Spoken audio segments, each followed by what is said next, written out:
Reka dushime Imana yiduhaye amahirwe yo kuboneka imbere yayo muri uyu mugoroba wo kuwa kabiri. Izina ry'Imana nirihabwe icyubahiro. Tugarutse muri ya gahunda twigiramo ibyigisho byacu biyobora abakuze ku kwiga Bibiliya. Uyu munsi tugiye gufatanyiriza hamwe mu ngingo yo kuwa kabiri. Ni ingingo isa naho ari ubuhamya abantu bagiye gutanga, baravuga ngo ni ukuri uyu niwe wa muhanuzi. Mbese ubuhamya bwatanzwe na bande kandi byari byagenze bite? Reka mbasabe rero kugira ngo ubwo tugiye kubana muri iki cyigisho, ndibutsa abantu bakomeje kumbaza uburyo ingingo yajya ibageraho batarindiriye ko mbahereza linki. Ni uburyo bumenyerewe. Igihe ufunguye iyi video hari akamenyetso kaza kameze nk'inzogera ugakandaho. Ubwo biba bivuze ko uhawe uburenganzira ko igihe cyose dushizeho ingingo y'umunsi ubasha kuyikurikirana igihe ubishakiye, kuko ako kamenyetso kakwemerera ko igihe hari ingingo y'umunsi igiyeho amakuru akugeraho, ukabona icyo twakwita notification. Reka rero ubwo tugiye kwinjira muri iki cyigisho tubanze dusenga Imana. Turagushimye cyane Uwiteka Mana ikiranuka, izina ryawe nirihabwe icyubahiro. Ukiranuka mu byo udukorera, ukaduha umugisha kuruta uko twebwe tuwifuza. Ni nayo mpamvu muri uyu mwanya tugeneye amagambo kubiye mu butumwa bwiza. Reka Data ubwenge bwacu buze guhuguka kugira ngo twumve icyo wifuza kutuburira binyuze mu byo watwandikishirije, ngo mu ijambo ryawe ribitsemo ubugingo uryizeze imitima yacu. Kandi natwe nubwo turi abanyantege nke, ariko Mwuka Wera twasezeraniwe abasha kutwungura ubwenge. Reka ibyo bintu ubikorere imitima yacu, ari twe ari n'abategera amatwi iki cyigisho duhererwemo umugisha. Byose bibe nk'uko wabigambiriye, natwe tubisabye tubyizeye mu izina rya Yesu Umwami wacu, amen. Ni ingingo yo kwa kabiri nk'uko nari maze kubivuga. Ni ingingo itubwira ngo ni ukuri niwe wa muhanuzi. Aya ni amagambo yavuzwe n'iteraniro ry'abantu igihe mu ngingo y'ejo twari twabonye Yesu akora igitangaza cyo kugaburira abantu 5,000. Abo bantu bari banezerewe cyane, ndetse batanga ubuhamya aravuga ati oya, noneho twabonye wa muhanuzi. Uyu mpamvu babivuze nk'aho bari basanzwe babizi. Byari bizwi koko ko hari umuhanuzi, bari barabibwiwe na Mose, kandi basekuruza babo babibasubiriragamo, ndetse n'abigisha babo bakundaga kubabwira ko hari umuhanuzi uzaza umeze nka Mose. Aya magambo bwa mbere turayasanga mu Gutegeka kwa kabiri igice cya 18 umurongo wa 15 na 18. Igihe Mose yahaga Abisirayeli, yasaga nk'ubahaye ubuhanuzi. Igihe bambukaga Yorodani, yababwiye ko bakwiriye kuzategereza ko mu muryango wabo hazahagurukamo umuhanuzi umeze nkawe. Kuki Mose yamugereranyije nawe? Nuko aya magambo yasobanuraga ko bazabona umucunguzi ubacungura, nk'uko na Mose yabibagenzereje atumwe n'Imana. Mose yabakuye muri Egiputa mu buretwa, kandi bari bazi neza ko nubwo Mose wabajyaga imbere, igihe cyari kigiye kugera agakurwa muri bo, bari basigaranye isezerano ry'uko hari undi wasezeranywe ko azima ingoma ya Dawidi. Bakundaga rero kubiririmba mu ndirimbo zabo. Rero umunsi Mesiya wari hagati muri bo yari yakoze ibimenyetso n'ibitangaza, bakanezerwa bikanyura imitima yabo. Uwo munsi bahamije neza ko uwo ari we wari utegerejwe igihe kirekire. Rwose byari byabaye umunsi mwiza, kuko babonaga ko nibagumana nawe akababera umwami, nta bwami bwashoboraga kubahangara, kubera ko ibintu bibiri by'ingenzi byagombaga kuba bibaha icyizere. ni uko yari yakoze ibimenyetso bibereka ko abasha kubagaburira ntibicwe n'inzara.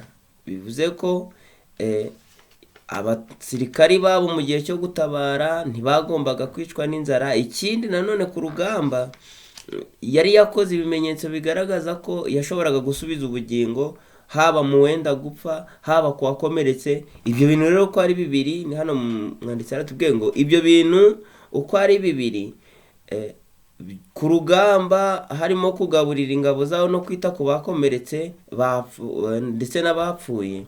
Ibyo bintu byemezaga ko rero Mesiya yari we wakwiriye kuba umutwari wabo, kandi bamufite, afite n'ubwo bushobozi, nta kintu cyajyaga kubahangara.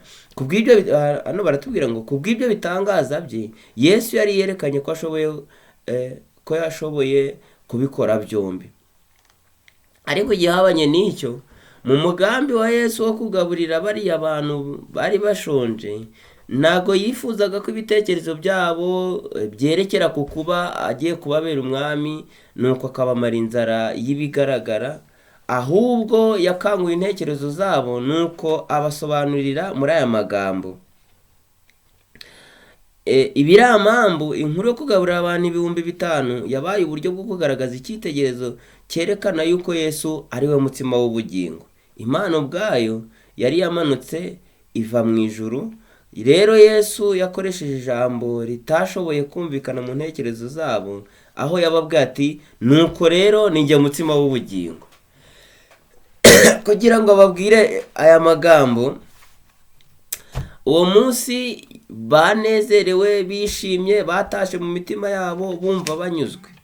Nuko umunsi wakurikiyeho rero babyutse baza kumushaka, yewe na Yesu kuko yabonye uburyo afite ubwira n'umwete wo kumwimika ngo abe umwami, ntiyakunze ko ahita ajyana n'abigishwa be, ahubwo yarabohereje. Ndetse mu bifuzo byose baratubwira ngo igihe abigishwa babonaga Yesu aburije muri uwo mugambi, nicyo gihe cya mbere cyabagoye mu kumvira itegeko abahaye. Ariko yakoresheje ubutware rimwe na rimwe atakoreshaga, ariko hoho yabatanze itegeko kandi bagombaga kuryumvira. Nuko rero rubanda igihe bazaga kumushakira aho bamusize ntibahamusanga, ngo bamwe bafata ubwato, abandi bagenda inzira y'amaguru babaririza aho arimo yigishiriza. Bahageze rero baramubwira ati mwigisha, rwose twagushatse, twari twanakubuze. Nuko Yesu arebaga biri mu mitima yabo, aravuga ati mva rero mbabwire, muri hano igice cya 6 umurongo wa 26, aravuga ati mva rero burya ntabwo ari uko mwakunze ubutumwa bwiza, ahubwo dore ni ya mitsima ejo mwari. Nuko niho yatereye rero bamubwira amagambo, aravuga ati mva rero uza aho ndi ntazagira inzara ukundi, nta nubwo azagira inyota, kuko azarya kandi anywe bitazatuma agira inzara cyangwa ngo agire inyota. Nuko akoresha ijambo bari bamenyereye, aravuga ati ni njye mutsima w'ubugingo. Igihe yababwiraga ibyo bintu rero, anababwira ko ari we mutsima wavuye mu ijuru. Bibutse ibya manu baririye mu butayu ba sekuruza babo, nuko asubiza rwose bishimye ati rero uduhe uwo mutsima iteka, ntituzongere rwose kugira inzara.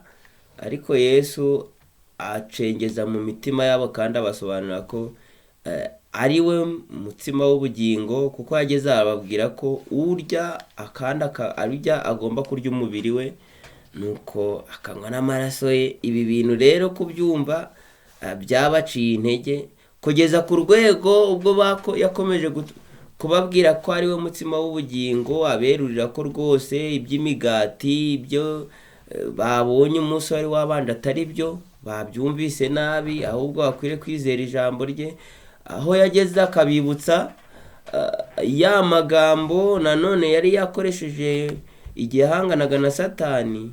Ni amagambo dusanga mu Gutegeka kwa 2 igice cya 8 umurongo wa 3, aho yababwiye ngo umuntu ntatungwa n'umutsima gusa, ahubwo atungwa n'amagambo ava mu kanwa k'Imana. yongera kubahamiriza ko umutsima yababwiye ari amagambo ava mu kanwa ke, kandi muri ayo magambo nimwo hari ubugingo. Rero mu gukoresha iri jambo ngo ni njye mutsima w'ubugingo, kandi akarisubiramo inshuro zigeze kuri 7 mu butumwa bwiza bwa Yohana, byasobanuraga uwo ari we n'isano afitanye na se. Muribuka ko yababwiye ati ni njye mutsima w'ubugingo, nicyo yari amaze kubabwira nk'uko tubisanga mu butumwa bwiza bwanditswe na Yohana. Arongera kandi ababwira ko ari we mucyo w'isi, aho yavuze ati ni njye mucyo w'isi, unkurikira ntazagenda mu mwijima na hato. Arongera nanone ababwira ko ari we rembo.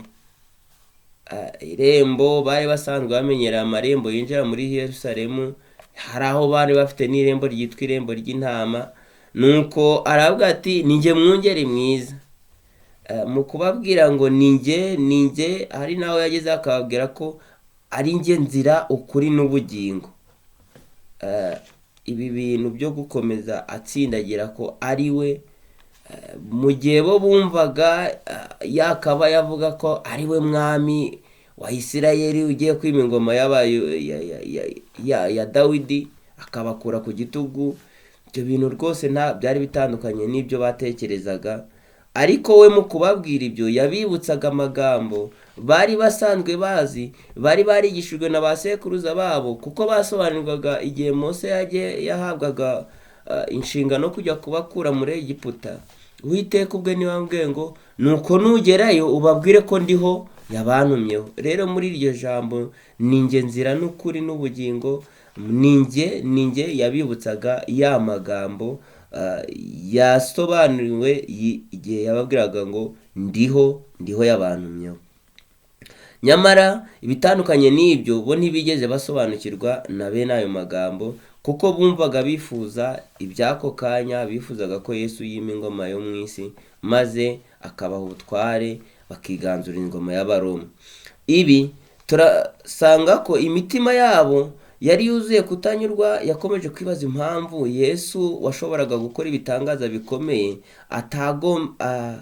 atagomba guha abantu be amagara mazima, akabaha imbaraga, bakiganzura ubutware bwabakandamizaga, akabahindura abakire, akabavana mu buretwa bw'ababategekaga, maze akabaha ubutegetsi n'icyubahiro.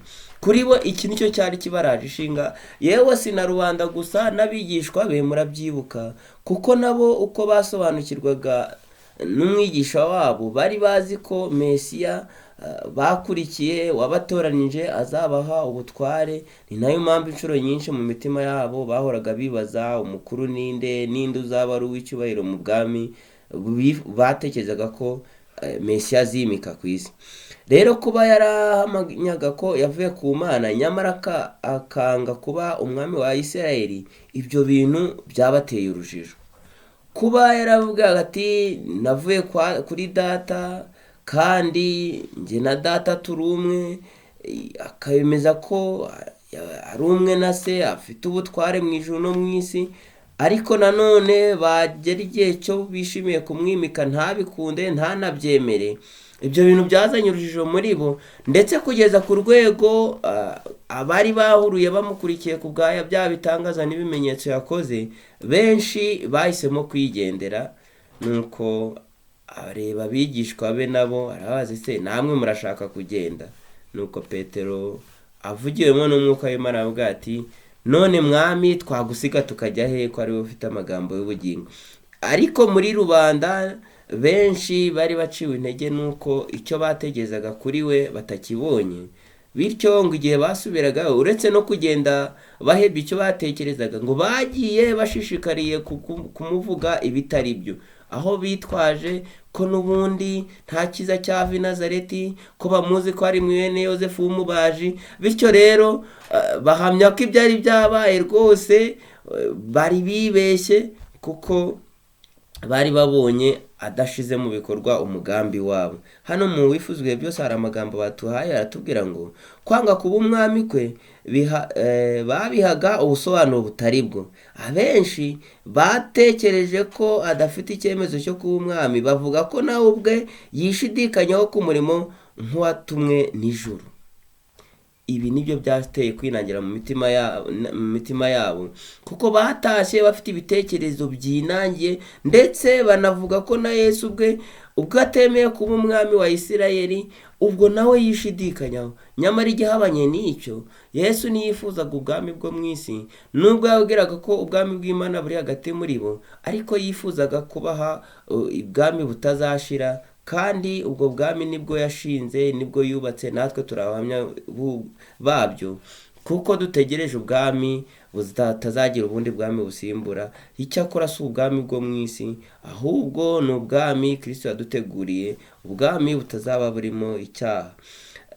Ibyo rero muri ubwo buryo rero babibye kutizera mu mitima yabo, maze imbuto yabibwe Satani yababye mu mitima yabo irakura, kugeza ubwo bagira urujijo no kudasobanukirwa mu mitima yabo. Bishakiraga inyungu z'ibigaragara aho gushaka ukuri kuzabageza ku bugingo bw'iteka. Umugambi w'ibyari mu mitima yabo kwari ukwishakira inyungu z'ako kanya, kwari ukwiganzura ingoma y'Abaroma bakagira ubwami bukomeye. Nyamara Kristo yifuzaga ko mu mitima yabo yimika mu bwami bw'iteka ryose. Ariko igitandukanye n'icyo, abo batekerezaga ko bagiye kubona iby'ako kanya. Hano umwanditsi aratubwira ngo mbega ukuntu natwe dushobora kugwa muri uwo mutego turamutse tutabaye maso. Natwe tubasha kugwa muri umutego nk'uyu nguyu wo kumva Kristo twamenye, Kristo tubona mu byanditswe byera, uvuga ko atwitaho. Igihe rero bitagenze nk'uko twabitekerezaga, twumva Kristo atakiri wa wundi twizeye.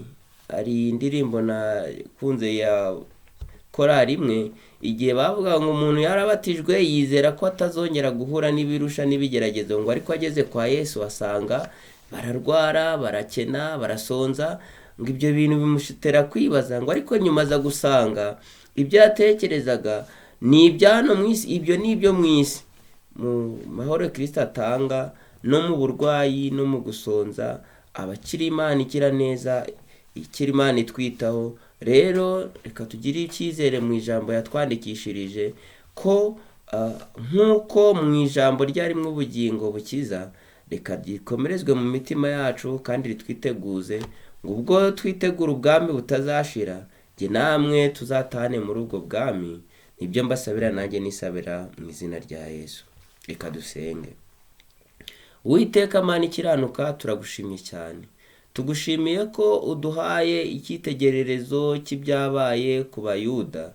Bibwiraga ko Kristo azimika ubwami bwo mu isi, maze bakiganzura ingoma y'Abaroma, maze bakanezererwa bari mu isi. Nyamara ibyo byari by'igihe gito, kuko imitsima bari bariye yashushanyaga amanu ba sekuruza babo bariye, iyo barayiriye barapfa, ndetse bahinduka amateka. Ariko wifuzaga ko mu mitima yabo wimukamo ubwami budashira. Reka rero ubwo dusobanuye ko Kristo yifuza kwimika ubwami bwe mu mitima yacu, reka uduhe umwiteguro ukwiriye kugira ngo iby'ubwo bwami tuzataha, duhe umwiteguro ukwiriye, uturinde kurangamira iby'isi bishira, ahubwo Kristo yimikwe mu mitima yacu.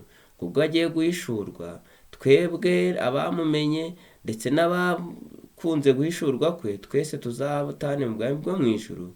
Nibyo dusabye twizeye mu izina rya Yesu umwami wacu. Amen.